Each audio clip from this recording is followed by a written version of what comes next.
반갑습니다. 아고라TV 진행자 이재영입니다. 북한의 태도 돌변, 우리 정부의 혼란, 대북 전단 문제는 핑계이고 다른 이유가 있는데 대북 전단이라는 핑계에 매몰되고 있습니다. 그러니까 해답을 못 찾고 우왕좌왕하지요. 군사안보 전문가인 아고라TV 진행자가 원인과 해법을 정확하게 진단해 드리겠습니다. 오늘의 평론 제목은 북한의 대남 관계 단절선은 원인은 다른 데 있다. 끝까지 들으면 여러분께서도 국제관계와 대북관계의 전문가가 될 수 있습니다. 논평 시작 전 국가의 명칭에 대해서 양해를 구합니다. 북한의 대칭어가 남한이기 때문에 본 논평에서는 남한과 북한이라는 용어를 사용합니다. 이해해 주세요. 그럼 논평을 시작하겠습니다. 2020년 6월 4일 김여정 노동당 중앙위원회 제1부부장이 제1차 담화를 발표했습니다. 대북 전단 살포와 탈북민의 북한 비방이 계속된다면 개성공단 완전 철거, 남북 공동연락사무소 폐쇄, 남북 군사합의 파기 등 남북관계 단절을 진행하겠다는 내용입니다. 통일부는 6월 4일, 청와대는 6월 4일, 11일, 14일 북한에게 다음과 같이 화답했습니다. 전단살포를 단속하고 전단살포단체를 처벌하겠다. 앞으로 남북합의를 준수하겠다. 6월 13일 김여정은 제2차 담화를 발표했습니다. 남한과 관계를 단절하겠다. 단계적 조치를 취하겠다. 개성공단 완전 철거, 남북 공동연락사무소 폐쇄, 남북 군사합의 파기를 진행하겠다는 겁니다. 대남 관계의 총책임자라는 김여정의 지위를 감안하면 남북관계 단절은 기정사실처럼 보입니다.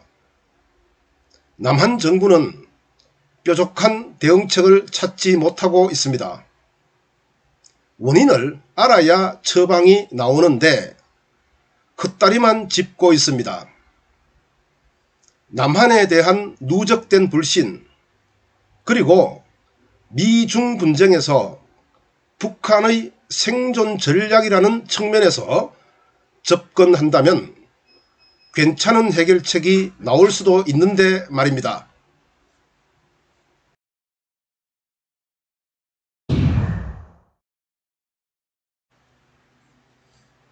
먼저 남한 정부에 대한 불신입니다. 문재인 정부에서 남북 정상회담이 3차례 열렸습니다.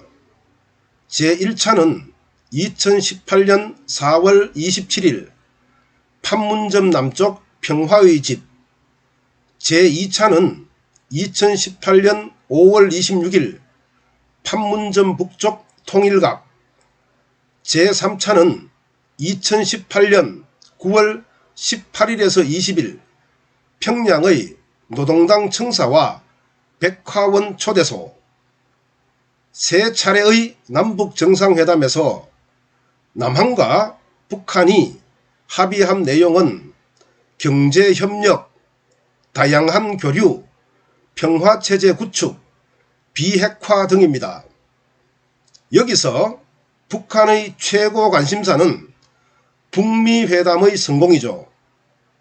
미국 주도의 UN 대북제재 결의안이 해제되지 않으면 남한으로부터의 지원과 협력, 서방의 지원, 북한의 대외 무역이 불가능하기 때문입니다.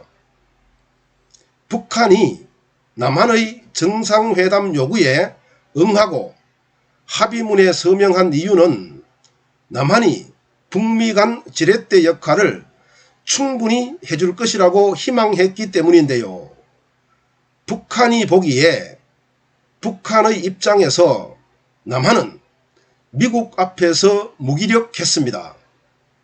그 결과 북한은 남한에 대한 기대를 접은 것입니다. 이것이 바로 북한이 돌변한 첫 번째 이유입니다.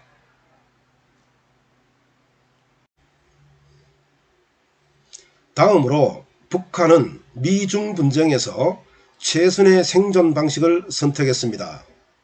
2020년 5월 28일 중국의 전국인민대표대회가 홍콩보안법을 통과시켰습니다. 홍콩보안법은 외세 개입, 국기문란, 테러에 대한 처벌과 홍콩 독립 반대 등으로 구성되어 있습니다. 이는 홍콩을 중국 본토로 편입시키겠다는 선언과 다름없습니다.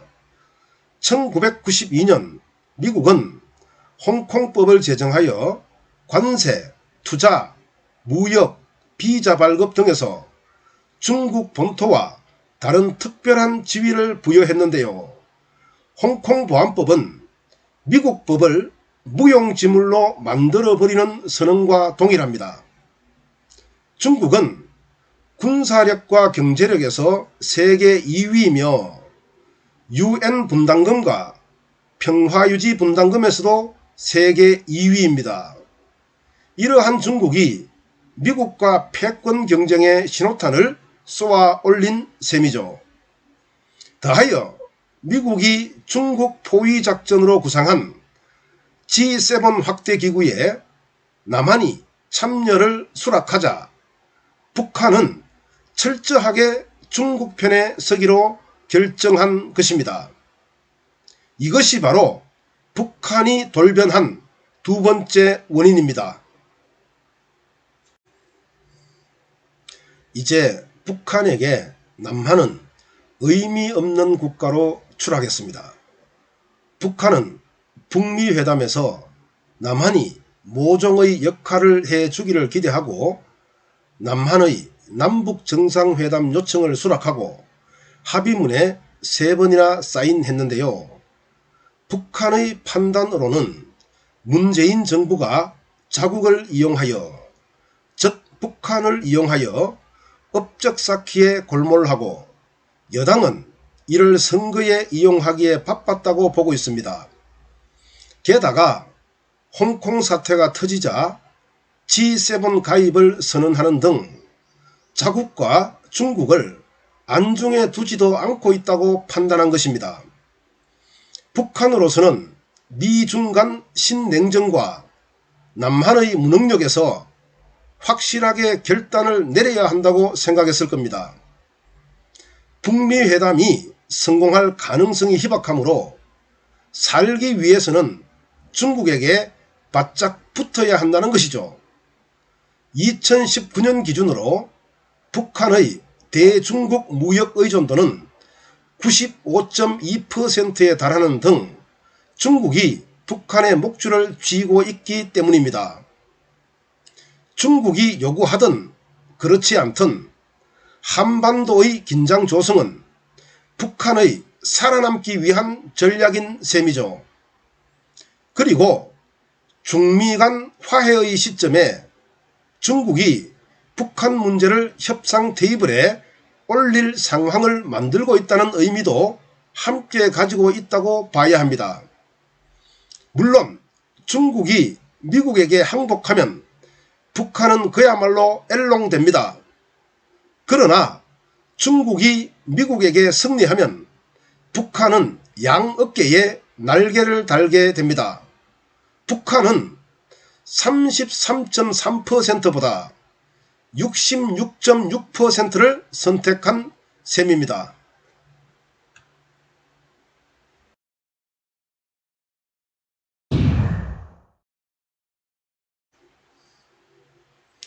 김여정은 제2차 담화에서 다음과 같이 밝힌 바 있습니다. 다음번 대적행동의 행사권은 우리 군대 총참모부에 넘겨주려고 한다.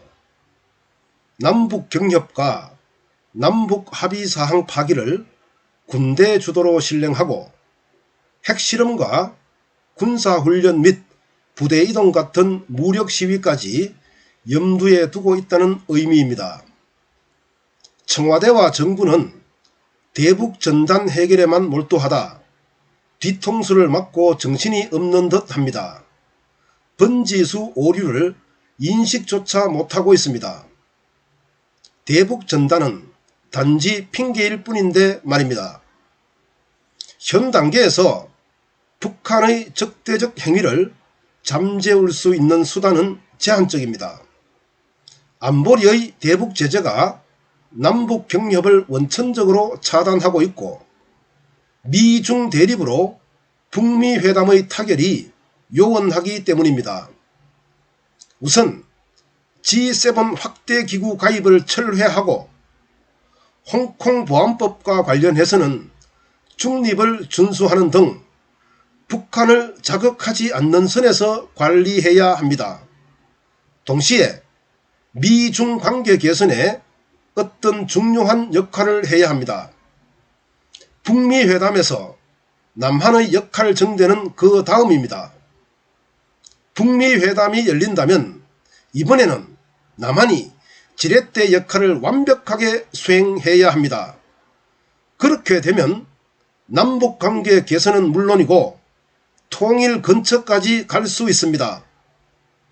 만약 다가오는 북미 회담에서도 남한의 역할이 없다면 남북관계는 오랜 기간 얼어붙는다고 봐야 합니다. 감사합니다. 아고라TV 진행자 이재영입니다.